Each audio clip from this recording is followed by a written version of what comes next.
എന്റെ ഒരു സുഹൃത്ത് രഹസ്യമായിട്ട് പറഞ്ഞു, മുഖ്യമന്ത്രിക്ക് വളരെ ഇഷ്ടപ്പെട്ട സിനിമ രജനീകാന്തിന്റെയാണ്. അതും ആക്ഷൻ സിനിമ. ആക്ഷൻ പടങ്ങൾ പൊതുവിൽ ഞാൻ ആക്ഷൻ പടങ്ങൾ ഇഷ്ടപ്പെടുന്ന ഒരാളാണ്. അത് ഏതെങ്കിലും ഒരു സിനിമ സീൻ അത് അങ്ങ് യഥാർത്ഥ ജീവിതത്തിൽ പ്രയോഗിക്കാൻ ശ്രമിച്ചിട്ടുണ്ടോ, സാധിച്ചിട്ടുണ്ടോ? അല്ല, അങ്ങനെ ഞാൻ ചോദിക്കാറില്ല.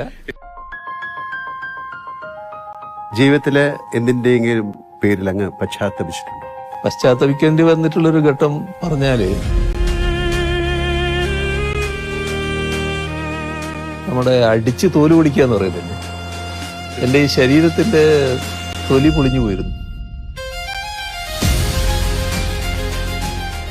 സാർ, ഞാൻ അഭിനയിച്ച ഏതെങ്കിലും സിനിമയിലെ ഒരു ഡയലോഗ് സാറിന് ഓർമ്മയുണ്ടോ എന്നോട് പറയാൻ? അത് എന്തല്ല, ദിനേശനും ദാസനും ഒക്കെ